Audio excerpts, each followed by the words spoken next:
हरे कृष्णा। पाठ 2। देवताओं द्वारा गर्भस्थ भगवान श्री कृष्ण की स्तुति। राजा कंस ने न केवल यदु, भोज तथा अंधक वंशों के राज्यों तथा सूरसेन के राज्य को अपने अधिकार में कर लिया, अपितु उसने अन्य सभी आसुरी राजाओं से मैत्री भी स्थापित की। उनके नाम हैं प्रलंब, बक, चाणूर, तृणावर्त, अघासुर, मुष्टिक, अरिष्ट, द्विविद, पूतना, केसी तथा धेनुक। उस समय जरासंध मगध प्रांत, आजकल बिहार राज्य का राजा था। इस तरह कूटनीति से कंस ने जरासंध के संरक्षण में उस समय का सबसे शक्तिशाली राज्य सुगठित कर लिया। उसने वाणासुर तथा भौमासुर जैसे राजाओं से भी मैत्री स्थापित कर ली, जब तक कि वह सर्वाधिक प्रबल नहीं बन गया। फिर वह यदुवंश के प्रति, जिसमें भगवान श्री कृष्ण को जन्म लेना था, अत्यधिक शत्रुता बरतने लगा। कंस के द्वारा सताए जाने के कारण यदु, भोज तथा अंधक राजा विविध राज्यों यथा कुरु, पंचाल, केकय, साल्व, विदर्भ, निषद, विदेह तथा कौशल राज्य की शरण में जाने लगे। कंस ने यदु राज्य तथा उसी के साथ भोज तथा अंधक राज्यों की एकता को ध्वस्त कर दिया। उसने उस समय भारतवर्ष नाम से विख्यात विशाल भूभाग में अपनी स्थिति सबसे सुदृढ़ कर ली। जब कंस ने एक एक करके देवकी तथा वसुदेव के 6 शिशुओं का वध कर रहा था, तब कंस के अनेक मित्र तथा परिजन उसके पास पहुँचे और उन्होंने प्रार्थना की कि वह इस जघन्य कर्म को त्याग दे, किंतु बाद में वे सब कंस के प्रशंसक बन गए। जब देवकी 7वीं बार गर्भवती हुई तो उनके गर्भ में अनंत नामक श्री कृष्ण का पूर्ण अंश प्रकट हुआ। देवकी हर्ष तथा विषाद से अभिभूत थी। वे हर्षित थी क्योंकि उन्हें पता था कि उनके गर्भ में भगवान श्री विष्णु ने आश्रय लिया है, किंतु साथ ही वे खिन्न थी कि शिशु के उत्पन्न होते ही कंस उसका वध कर देगा। उस समय भगवान श्री कृष्ण ने कंस के द्वारा किए गए अत्याचारों से यदुओं की भयभीत स्थिति पर दयालु होकर अपनी अंतरंगी शक्ति योग माया को प्रकट होने का आदेश दिया। भगवान श्री कृष्ण संपूर्ण ब्रह्मांड के स्वामी हैं, किंतु यदुवंश के वे विशेष रूप से स्वामी हैं। योग माया श्री भगवान के प्रमुख शक्ति हैं। वेदों में कहा गया है कि श्री भगवान की अनेक शक्तियां हैं। परास्य शक्तिर विविधैव श्रूयते। ये विभिन्न शक्तियां बाहर तथा भीतर से कार्य कर रही है और योग माया समस्त शक्तियों में प्रमुख है। उन्होंने आदेश दिया कि योग माया व्रजभूमि वृंदावन में अवतरित हो, जो सदैव सुंदर गायों से पूरित तथा सुशोभित रहता है। वसुदेव की एक पत्नी रोहिणी वृंदावन में राजा नंद तथा रानी यशोदा के घर में निवास कर रही थी। कंस के अत्याचारों से भयभीत होकर न केवल रोहिणी अपितु अन्य अनेक यदुवंशी सारे देश में बिखर चुके थे। कुछ तो पर्वतों की गुफाओं में रह रहे थे। अतः भगवान श्री कृष्ण योग माया से इस प्रकार बोले, देवकी तथा वासुदेव कंस के कारागार में बंदी हैं और इस समय मेरा पूर्ण अंश शेष देवकी के गर्भ में है। तुम शेष को देवकी के गर्भ से रोहिणी के गर्भ में स्थानांतरित कर सकती हो। इस व्यवस्था के बाद मैं अपनी समस्त शक्तियों के सहित स्वयं देवकी के गर्भ में अवतरित होने जा रहा हूँ। फिर मैं देवकी तथा वसुदेव के पुत्र के रूप में प्रकट होऊंगा। तब तुम वृंदावन में नंद यशोदा की पुत्री के रूप में प्रकट होना। चूँकि तुम मेरी सहभागिनी के रूप में जन्मोगी और चूँकि तुम शीघ्र इंद्रिय तृप्ति की इच्छाओं की पूर्ति करोगी, अतः संसार के सभी लोग सभी प्रकार की मूल्यवान भेंटों यथा धूप बत्ती पुष्प तथा यज्ञ की हवि से तुम्हारी पूजा करेंगे। जिन लोगों में भौतिकता से प्रेम है वे तुम्हारे अंश के विशेष रूप में, जो दुर्गा, भद्रकाली, विजया, वैष्णवी, कुमुदा, चंडिका, कृष्णा, माधवी, कन्यका, माया, नारायणी, ईशानी, शारदा तथा अंबिका नाम से उल्लेखित होंगे, तुम्हारी पूजा करेंगे।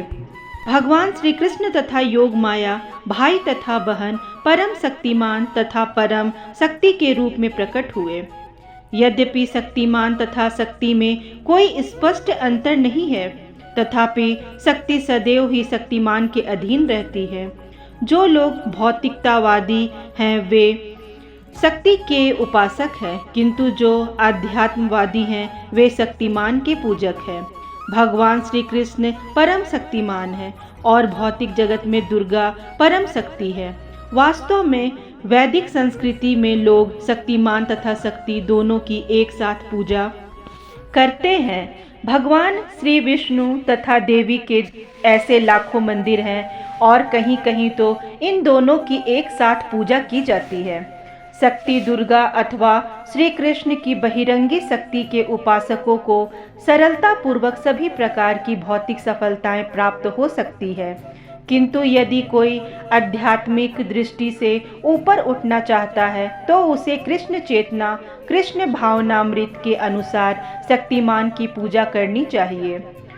श्री भगवान ने योग माया से यह भी घोषित किया कि उनका पूर्णांश अनंत या शेष देवकी के गर्भ में स्थित है। रोहिणी के गर्भ में बलपूर्वक ले जाए जाने के कारण वे संघर्षण कहलाएंगे और वे समस्त दैवी शक्ति या बल के स्रोत होंगे, जिसके द्वारा लोग जीवन का सर्वोच्च आनंद, जिसे रमण कहते हैं, प्राप्त कर सकेंगे। अतः पूर्णांश अनंत अपने अवतार के पश्चात संघर्षण या बलराम नाम से प्रसिद्ध होंगे। उपनिषदों का कथन है, नायमात्म बलहीनेन लभ्य। तात्पर्य यह है कि कोई परमेश्वर या किसी प्रकार के आत्म साक्षात्कार के परम स्तर को तब तक प्राप्त नहीं कर सकता जब तक बलराम की पर्याप्त कृपा न हो। बल का अर्थ शारीरिक शक्ति नहीं है, ना ही शारीरिक शक्ति से किसी को आध्यात्मिक सिद्धि मिल सकती है। उसमें आध्यात्मिक शक्ति होनी चाहिए, जो बलराम या संघर्षण द्वारा प्रदत्त की जाती है। अनंत या शेष उस शक्ति का स्रोत है जो समस्त लोगों को उनकी विविध शक्तियों में बनाए रखती है। भौतिक रूप से धारण करने की यह शक्ति गुरुत्वाकर्षण कहलाती है, किंतु वास्तव में यह संघर्षण शक्ति का ही प्रदर्शन है। बलराम या संघर्षण आध्यात्मिक शक्ति या आदि गुरु हैं। अतः भगवान श्री नित्यानंद प्रभु, जो भगवान श्री बलराम के अवतार भी हैं, आदि गुरु हैं, तथा गुरु भगवान श्री बलराम, जो कि आध्यात्मिक शक्ति प्रदान करने वाले श्री भगवान की परम शक्ति का रूप है, उनका प्रतिनिधि होता है। श्री चैतन्य चरितामृत में इसकी पुष्टि की गई है कि गुरु श्री कृष्ण की कृपा का प्राकट्य है। जब श्री भगवान ने योग माया को इस तरह आदेश दिया तो उसने उनकी प्रदक्षिणा की और तब उनकी आज्ञा अनुसार वह इस भौतिक जगत में प्रकट हुई। जब श्री भगवान की परम शक्ति योग माया ने शेष को देवकी के गर्भ से रोहिणी के गर्भ में स्थानांतरित किया तो वे दोनों ही योग माया के वश में थी, जिसे योग निद्रा कहते हैं। जब ऐसा हो चुका तो लोगों ने समझा कि देवकी का 7वां गर्भ विनष्ट हो गया। इस तरह यद्यपि बलराम देवकी के पुत्र रूप में अवतरित हुए, किंतु रोहिणी के गर्भ में स्थानांतरित किए जाने के कारण उनके पुत्र कहलाए। इस व्यवस्था के बाद अपने निष्काम भक्तों की रक्षा करने के लिए सदैव तत्पर रहने वाले भगवान श्री कृष्ण ने अपनी पूर्ण अचिंत्य शक्तियों सहित संपूर्ण सृष्टि के स्वामी के रूप में वसुदेव के मन में प्रवेश किया। इस प्रसंग में यह ज्ञातव्य हो कि भगवान श्री कृष्ण पहले वसुदेव के निष्काम हृदय में प्रवेश हुए और तत्पश्चात देवकी के हृदय में स्थानांतरित हुए। वे देवकी के गर्भ में वीर्य द्वारा स्थापित नहीं हुए थे। श्री भगवान अपनी अचिंत्य शक्ति से किसी रूप में प्रकट हो सकते हैं। उनके लिए यह अनिवार्य नहीं कि वे स्त्री के गर्भ में वीर्य क्षेपण की सामान्य विधि द्वारा प्रकट हो। जब वसुदेव श्री भगवान को अपने हृदय में धारण किए हुए थे तो वे उस देदीप्यमान सूर्य की भांति लग रहे थे, जिसकी प्रखर किरणें सदा असह्य होती है और सामान्य जनों को झुलसाने वाली होती है। वसुदेव के शुद्ध निष्काम हृदय में स्थित श्री भगवान का रूप श्री कृष्ण के आदि रूप से भिन्न नहीं है कहीं भी, और विशेष रूप से हृदय के भीतर श्री कृष्ण के रूप का उदय धाम कहलाता है। धाम से श्री कृष्ण के केवल रूप का नहीं अपितु उनके नाम, गुण तथा साज सामान का भी बोध होता है। यह सब एक साथ प्रकट होता है। इस प्रकार श्री भगवान का शाश्वत रूप अपनी पूर्ण शक्तियों समेत वसुदेव के मन से देवकी के मन में उसी तरह स्थानांतरित हुआ जिस प्रकार अस्त होते हुए सूर्य की किरणें पूर्व में उदय होने वाले पूर्ण चंद्रमा में चली जाती है। इस प्रकार भगवान श्री कृष्ण वसुदेव के शरीर से देवकी के शरीर में सामान्य जीव की किसी परिस्थितियों के बिना ही प्रविष्ट हुए।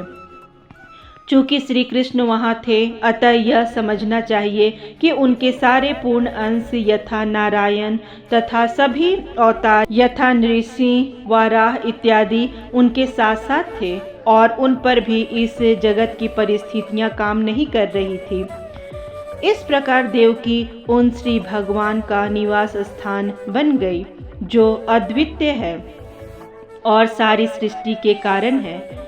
यद्यपि देवकी परम सत्य का निवास स्थान बन गई, किंतु कंस के घर के भीतर रहने के कारण वे समित अग्नि या दुरुपयुक्त विद्या की भांति दिखाई पड़ती थी।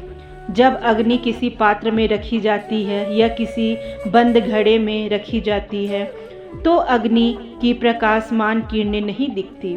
इसी प्रकार से वह दुरुपयुक्त ज्ञान जिससे सामान्य जनता को लाभ नहीं पहुंचता, प्रशंसित नहीं होता।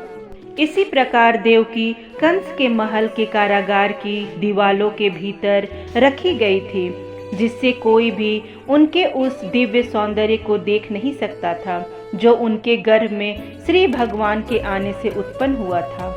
किंतु कंस ने अपनी बहन के इस दिव्य सौंदर्य को देखा और वह तुरंत इस निष्कर्ष पर पहुंचा कि श्री भगवान ने उसके गर्भ में शरण ले ली है। इसके पहले वह इतनी अधिक सुंदर कभी नहीं लगी थी। वह स्पष्ट रूप से समझ गया कि देवकी के गर्भ में कोई कुतूहलपूर्ण वस्तु अवश्य है। अतः कंस विचलित हो गया। उसे विश्वास था कि भविष्य में उसका वध करने वाले श्री भगवान का आगमन हो चुका था। कंस सोचने लगा, अब देवकी का क्या किया जाए। उसके गर्भ में निश्चित रूप से श्री विष्णु या श्री कृष्ण है। अतः यह निश्चित है कि श्री कृष्ण देवताओं का उद्देश्य पूरा करने के लिए आ गए हैं। यदि मैं तुरंत देवकी का वध कर भी दूं तो उनका उद्देश्य विफल नहीं हो सकता। कंस भली भांति जानता था कि भगवान श्री विष्णु के उद्देश्य को कोई विफल नहीं कर सकता।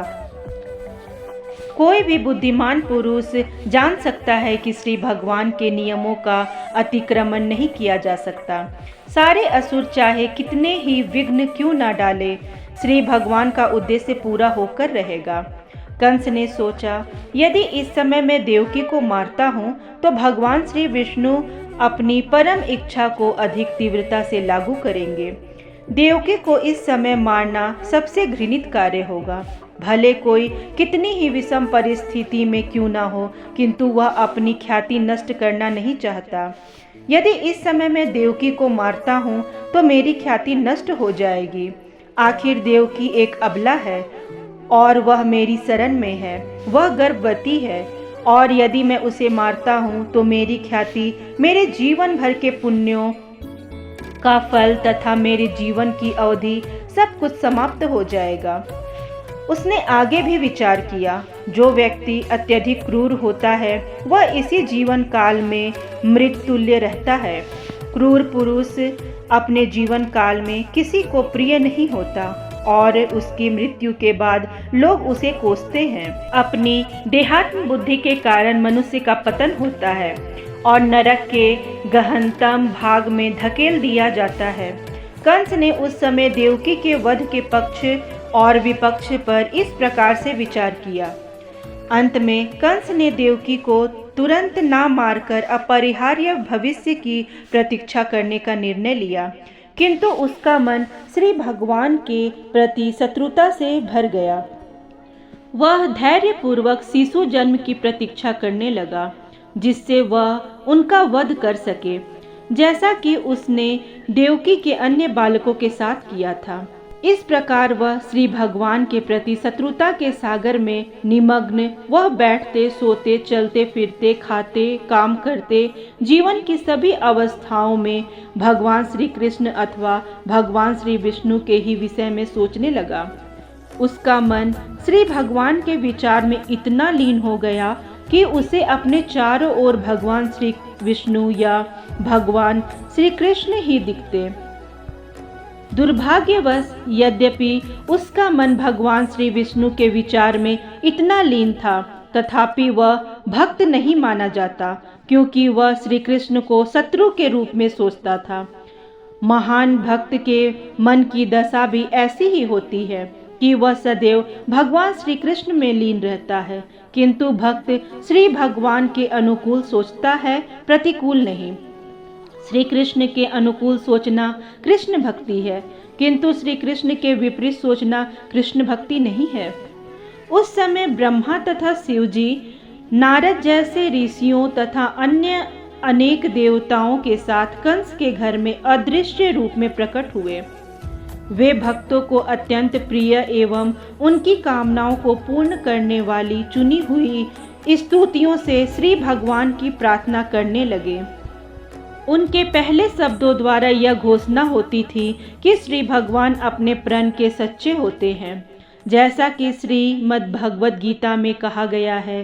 श्री कृष्ण इस भौतिक जगत में पवित्र आत्माओं की रक्षा करने तथा दुष्टों का विनाश करने के लिए ही अवतरित होते हैं। यही उनका प्रण है। देवता जान गए थे कि अपने प्रण को पूरा करने के लिए उन्होंने देवकी के गर्भ में वास किया है। देवता परम प्रसन्न थे कि श्री भगवान अपना उद्देश्य पूरा करने के लिए प्रकट हो रहे हैं, अतः उन्होंने उन्हें सत्यम परम या परम सत्य कहकर संबोधित किया। प्रत्येक व्यक्ति सत्य की खोज में लगा है, यही जीवन की दार्शनिक रीति है। देवतागण जानकारी देते हैं कि परम सत्य भगवान श्री कृष्ण ही है। जो पूर्णतः कृष्ण भावना भावित हो जाता है, वह परम सत्य को प्राप्त कर सकता है। श्री कृष्ण ही परम सत्य है। शाश्वत काल की 3 अवस्थाओं में सत्य है, सापेक्ष सत्य नहीं है। काल भूत, वर्तमान तथा भविष्य में विभाजित है। भगवान श्री कृष्ण परम सत्य है, भूत, वर्तमान तथा भविष्य में।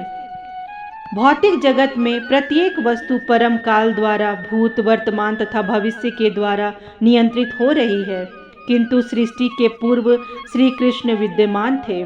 सृष्टि के हो जाने पर प्रत्येक वस्तु श्री कृष्ण पर आश्रित है, और जब सृष्टि समाप्त होती है तब भी तो श्री कृष्ण बचे रहेंगे। अतः वे सभी परिस्थितियों में परम सत्य है। यदि भौतिक जगत में कुछ सत्य है तो यह परम सत्य श्री कृष्ण से उद्भूत है। यदि इस भौतिक जगत में कहीं वैभव है तो इसके स्रोत श्री कृष्ण ही है। यदि संसार में कुछ ख्याति है तो श्री कृष्ण ही उसके कारण है। यदि संसार में कोई बल, शक्ति है तो इसके कारण श्री कृष्ण है। यदि संसार में कोई ज्ञान तथा शिक्षा है तो उसके कारण स्वरूप श्री कृष्ण है। इसलिए श्री कृष्ण सारे सत्यों के स्रोता है। इसलिए श्री कृष्ण सारे सत्यों के स्रोत है। यह भौतिक जगत 5 प्रमुख तत्वों पृथ्वी, जल, अग्नि, वायु तथा आकाश से बना हुआ है, और ये सारे तत्व श्री कृष्ण से ही उद्भूत है। भौतिक विज्ञानी इन 5 मूल तत्वों को भौतिक सृष्टि का कारण मानते हैं, किंतु ये सारे तत्व अपनी स्थूल तथा सूक्ष्म अवस्थाओं में श्री कृष्ण द्वारा ही उत्पन्न है। इस भौतिक जगत में कार्यरत समस्त जीव भी उनकी तटस्था शक्ति से प्रतिफल है। श्रीमद् भगवत गीता के 7वें अध्याय में स्पष्ट कहा गया है कि यह सारा संसार श्री कृष्ण की परा तथा अपरा नामक दो प्रकार की शक्तियों का संयोग है। जीवात्माएं श्री भगवान की परा शक्ति है और निर्जीव भौतिक तत्व अपरा शक्ति है। सुप्तावस्था में प्रत्येक वस्तु श्री कृष्ण में समाहित रहती है।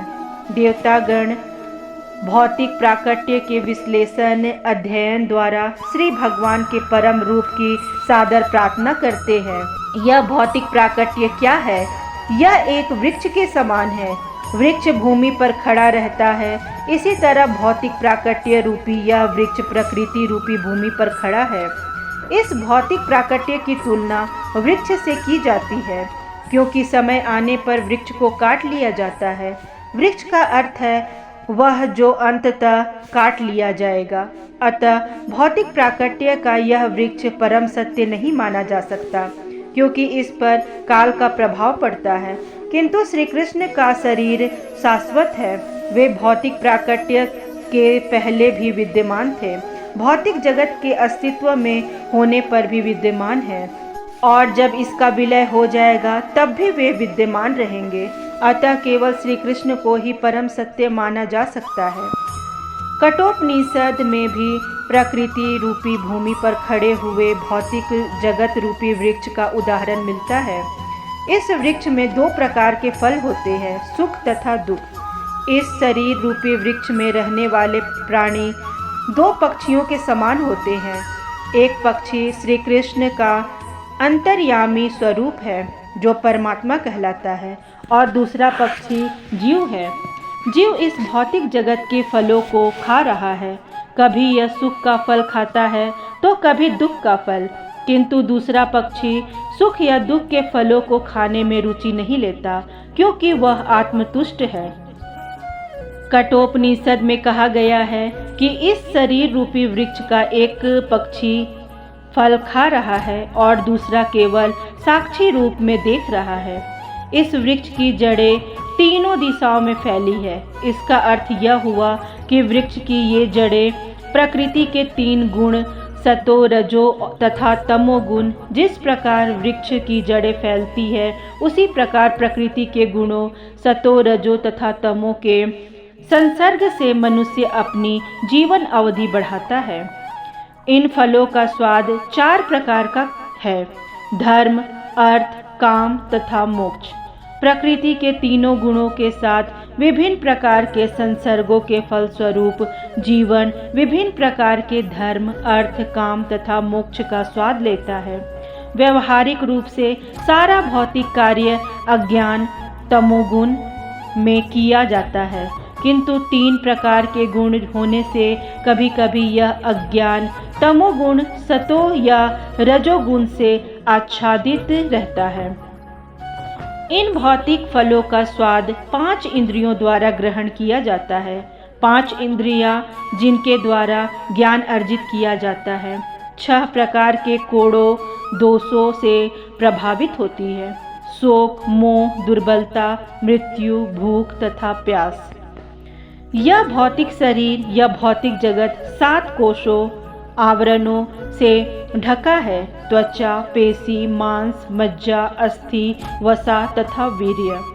वृक्ष की 8 शाखाएं हैं, पृथ्वी, जल, अग्नि, वायु, शून्य, आकाश, मन, बुद्धि तथा अहंकार। इस शरीर में 9 द्वार हैं, 2 आँखें, 2 नथुने, 2 कान, 2 मुंह, 1 शिश्न, 1 गुदा तथा इस शरीर के भीतर 10 प्रकार के आंतरिक वायु प्राण है। प्राण आपान, उदान, व्यान, समान, नाग, कूर्म, क्रीकर, देवदत्त और धनंजय। जैसा कि ऊपर कहा जा चुका है, इस वृक्ष पर बैठे 2 पक्षी जीवात्मा यह अंतर्यामी श्री भगवान है। यहाँ पर वर्णित भौतिक जगत के मूल कारण श्री भगवान ही हैं। वे अपना विस्तार करते हैं और भौतिक जगत के 3 गुणों को अपने अधिकार में करते हैं। विष्णु सतोगुण को संभालते हैं, ब्रह्मा रजोगुण को और शिवजी तमोगुण का भार ग्रहण करते हैं। ब्रह्मा रजोगुण से इस सृष्टि को उत्पन्न करते हैं, विष्णु सतोगुण से इसका पालन करते हैं और शिव जी तमोगुण से इसका संहार करते हैं। अतः संपूर्ण सृष्टि परमेश्वर पर आश्रित है। वे ही इसकी उत्पत्ति, पालन तथा संहार के कारण हैं। और जब इस संपूर्ण सृष्टि का विलय हो जाता है तो श्री भगवान की शक्ति के रूप में यह सूक्ष्म सृष्टि श्री भगवान के शरीर के भीतर स्थित रहती है। देवताओं ने स्तुति की। इस समय परमेश्वर श्री कृष्ण केवल इस जगत के पालन हेतु जन्म ले रहे हैं। वास्तव में परम कारण एक ही है, किंतु प्रकृति के 3 गुणों के द्वारा भ्रमित हो जाने के कारण अल्पज्ञानी व्यक्ति समझते हैं कि यह जगत विभिन्न कारणों से प्रकट हो रहा है। जो बुद्धिमान हैं वे देख सकते हैं कि इसका कारण एक श्री कृष्ण है। जो बुद्धिमान हैं वे देख सकते हैं कि इसका कारण एक श्री कृष्ण है। जैसा ब्रह्म संहिता में कहा गया है, ईश्वर परमा कृष्ण सर्व कारण कारणम। भगवान श्री कृष्ण समस्त कारणों के कारण हैं। ब्रह्म सृष्टि के लिए नियुक्त किए गए प्रतिनिधि हैं। विष्णु पालन के लिए श्री कृष्ण के अंश हैं और शिव जी विलय के लिए श्री कृष्ण के अंश हैं। देवताओं ने स्तुति की, हे स्वामी, आपके शाश्वत स्वरूप को समझ पाना दुष्कर है। सामान्य जन आपके वास्तविक रूप को समझने में अक्षम रहते हैं। अतः आप अपना आदि शाश्वत रूप प्रकट करने के लिए स्वयं अवतार ले रहे हैं। लोग किसी तरह आपके विभिन्न अवतारों को तो समझ सकते हैं, किंतु 2 भुजाओं वाले श्री कृष्ण के शाश्वत रूप को मनुष्यों के बीच उन्हीं के समान विचरण करते देखकर वे उलझन में पड़ जाते हैं। आपका यह शाश्वत रूप भक्तों के दिव्य आनंद को बढ़ाता रहता है, किंतु अभक्तों के लिए यह घातक है। जैसा कि श्रीमद् भगवद गीता में कहा गया है, श्री कृष्ण साधु के लिए अत्यंत मोहक है। परित्राणाय साधु नाम, किंतु यह रूप असुरों के लिए अत्यंत घातक है, क्योंकि श्री कृष्ण असुरों के वध के लिए अवतरित होते हैं। अतः वे एक ही साथ भक्तों के लिए मोहक और असुरों के लिए घातक हैं। हे कमल के समान नेत्रों वाले प्रभु, आप शुद्ध सत्व के स्रोत हैं। ऐसे अनेक ऋषि हैं जिन्होंने केवल समाधि के द्वारा या आपके चरण कमलों के आध्यात्मिक ध्यान के द्वारा और इस तरह आपके विचार में लीन रहकर प्रकृति द्वारा उत्पन्न अज्ञान के महासागर को गोपद में समाने वाले जल के समान बना दिया है। ध्यान का उद्देश्य मन को श्री भगवान के चरण कमलों से प्रारंभ करके उन पर केंद्रित करना है। श्री भगवान के चरण कमलों के ध्यान से ही बड़े बड़े मुनि इस विशाल भवसागर को बिना कठिनाई के पार कर लेते हैं। हे स्वयं प्रकाशित, जिन महान संतों ने आपके चरण कमलों की दिव्य नाव के सहारे अज्ञान सागर को पार कर लिया है, वे उस नाव को अपने साथ नहीं ले गए। वह अब भी इस पार पड़ी हुई है। यदि कोई नाव द्वारा नदी पार करता है तो वह नाव को भी उस पार ले जाता है। अतः जब वह अपने गंतव्य पर पहुंच जाता है तो फिर वही नाव किस प्रकार उन लोगों के लिए उपलब्ध हो सकती है जो इस ओर प्रतीक्षा कर रहे हैं। इस कठिनाई का उत्तर देने के लिए देवता अपनी स्तुति में कहते हैं कि श्री भगवान के चरण कमलों की यह नाव ले नहीं जाती। जो भक्तगण अब भी भवसागर के इस पार खड़े हैं, वे दूसरी ओर जाने में समर्थ होते हैं, क्योंकि शुद्ध भक्त सागर को पार करते समय उसे अपने साथ नहीं ले जाते। जब कोई इस नाव के पास जाता है तो भौतिक अज्ञान का सारा समुद्र सिमटकर गोपद में समा जाता है। अतः भक्तों की दूसरी ओर जाने के लिए नाव की आवश्यकता ही नहीं पड़ती, वे तुरंत समुद्र पार कर लेते हैं। चूँकि महान साधु पुरुष समस्त बुद्ध जीवों के प्रति दयालु होते हैं, अतः नाव तब भी इस ओर पड़ी रहती है। दूसरे शब्दों में, कोई किसी भी समय श्री भगवान के चरणारविंदों का ध्यान करके भौतिक अज्ञान के महान सागर को पार कर सकता है। ध्यान का अर्थ है श्री भगवान के चरण कमलों पर एकाग्रता। चरण कमल श्री भगवान के सूचक हैं, किंतु जो निर्विशेषवादी हैं वे श्री भगवान के चरण कमलों को नहीं मानते, अतः उनके ध्यान का विषय निराकार होता है। देवताओं का यह पक्का निर्णय है कि जो लोग शून्य या निराकार का ध्यान करने में रुचि रखते हैं वे अज्ञान के सागर को पार नहीं कर सकते। ऐसे लोग केवल यही सोचते हैं कि वे मुक्त हो गए हैं। हे कमल नेत्र प्रभु, उनकी बुद्धि कलमशग्रस्त हो गई है, क्योंकि वे आपके चरण कमलों का ध्यान करने में असफल रहते हैं। इस उपेक्षा भाव के कारण निर्विशेषवादी संसार के बद्ध जीवन में पुनः आ गिरते हैं। भले ही कुछ काल के लिए वे निराकार साक्षात्कार के पद तक पहुंच जाए। निर्विशेषवादी ब्रह्म तेज में लीन होने के लिए कठिन तपस्या करते हैं, किंतु उनके मन भौतिक कलमश से मुक्त नहीं होते। वे चिंतन की भौतिक विधियों का निषेध मात्र करते रहते हैं। इसका यह तात्पर्य कदापि नहीं है कि वे मुक्त हो चुके हैं। इस तरह वे नीचे गिर जाते हैं। श्रीमद् भगवद गीता में कहा है कि निर्विशेषवादियों को चरम लक्ष्य की प्राप्ति के लिए महान यातनाएं सहनी पड़ती है। श्रीमद् भागवतम के प्रारंभ में इसका भी उल्लेख है कि श्री भगवान की भक्ति के बिना किसी को सकाम कर्मों के बंधन से मुक्ति प्राप्त नहीं हो सकती। श्रीमद् भगवद गीता में भगवान श्री कृष्ण का ही श्रीमद् भागवत में भगवान श्री कृष्ण का और श्रीमद् भागवतम में श्री नारद मुनि का कथन है, और यहाँ भी देवता इसकी पुष्टि करते हैं।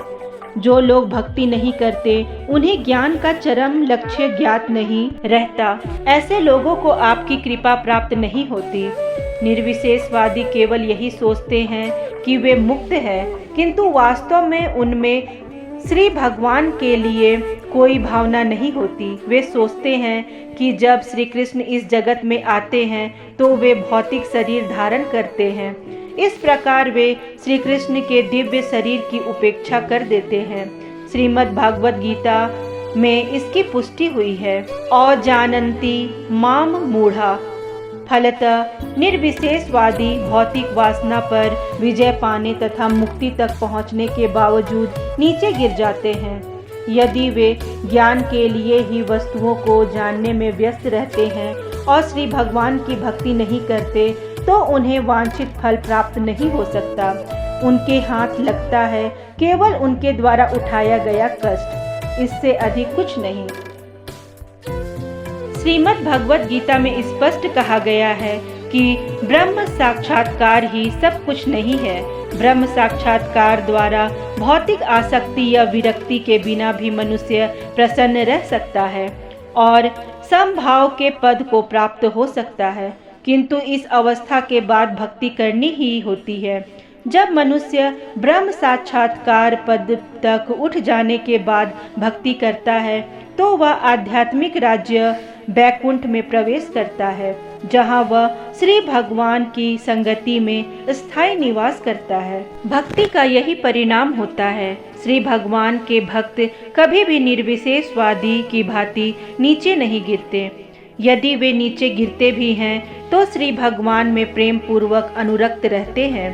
भक्ति के मार्ग में भले ही उन्हें समस्त प्रकार के अवरोध मिलते हों, किंतु वे बिना डर के स्वतंत्रता पूर्वक ऐसे अवरोधों को पार कर सकते हैं। शरणागत होने के कारण उन्हें विश्वास रहता है कि श्री कृष्ण सदा उनकी रक्षा करेंगे। श्री कृष्ण ने श्रीमद् भगवद गीता में वचन दे रखा है कि मेरे भक्तों का कभी विनाश नहीं होता। देवताओं ने आगे कहा, हे प्रिय श्री भगवान, इस भौतिक जगत के सभी जीवों के कल्याण के लिए आप अपने आदि विशुद्ध रूप में शुद्ध सत्व के सनातन रूप में प्रकट हुए हैं। आपके प्राकट्य का लाभ लेते हुए अब वे सभी पूर्ण पुरुषोत्तम परमेश्वर की प्रकृति एवं रूप को अत्यंत सरलता से समझ सकते हैं। चारों आश्रमों के व्यक्ति, ब्रह्मचारी, गृहस्थ, वानप्रस्थ तथा सन्यासी सभी आपके प्राकट्य का लाभ उठा सकते हैं। हे लक्ष्मीपति श्री भगवान, जो भक्त आपकी सेवा में लगे हुए हैं वे निर्विशेषवादियों की तरह अपने उच्च पद से नीचे नहीं गिरते। भक्तगण आपके द्वारा रक्षित होने से मुक्ति के मार्ग में बाधक माया के अनेक सेनापतियों के सिरों को लांघ जाते हैं। हे प्रभु, आप जीवों के लाभ के लिए अपने दिव्य शाश्वत रूप में प्रकट होते हैं, जिससे वे आपका साक्षात दर्शन कर सके और वेदों के अनुष्ठानों, योगिक ध्यान तथा शास्त्र विहित भक्ति के द्वारा आपको पूजा की भेंटें अर्पित कर सके। हे श्री भगवान, यदि आप अपने सच्चित आनंद रूप में, जो आपके पद के बारे सभी प्रकार की मनगढ़ंत अविद्या को दूर करने वाला है, ना प्रकट होते तो सभी लोग अपने अपने भौतिक गुणों के अनुसार आपके विषय में केवल कल्पना करते रहते। श्री कृष्ण अवतार श्री भगवान के समस्त काल्पनिक मूर्ति विज्ञान का मुंहतोड़ जवाब है। प्रत्येक व्यक्ति प्रकृति के बारे में अपने अपने गुण के अनुसार श्री भगवान के स्वरूप की कल्पना करता है। ब्रह्म संहिता में कहा गया है कि श्री भगवान पुरातन पुरुष हैं, अतः कुछ धर्म अनुयायी कल्पना करते हैं कि ईश्वर अत्यंत प्राचीन होंगे, अतः वे श्री भगवान को अत्यंत वृद्ध पुरुष की भांति अंकित करते हैं। किंतु उसी ब्रह्म संहिता में इसका प्रतिवाद भी हुआ है कि यद्यपि वे समस्त जीवों से प्राचीन हैं, तथापि उनका शाश्वत रूप सदैव तरुण है। श्रीमद् भागवतम में इस प्रसंग में ये शब्द प्रयुक्त हैं। विज्ञानम अज्ञान भीद आप मार्जनम। विज्ञानम का अर्थ है श्री भगवान संबंधी दिव्य ज्ञान। विज्ञानम का अर्थ अनुभूत ज्ञान भी है। दिव्य ज्ञान गुरु परंपरा की अवरोही विधि से स्वीकार किया जाता है। जैसे ब्रह्म संहिता में ब्रह्मा इस कृष्ण ज्ञान को प्रस्तुत करते हैं,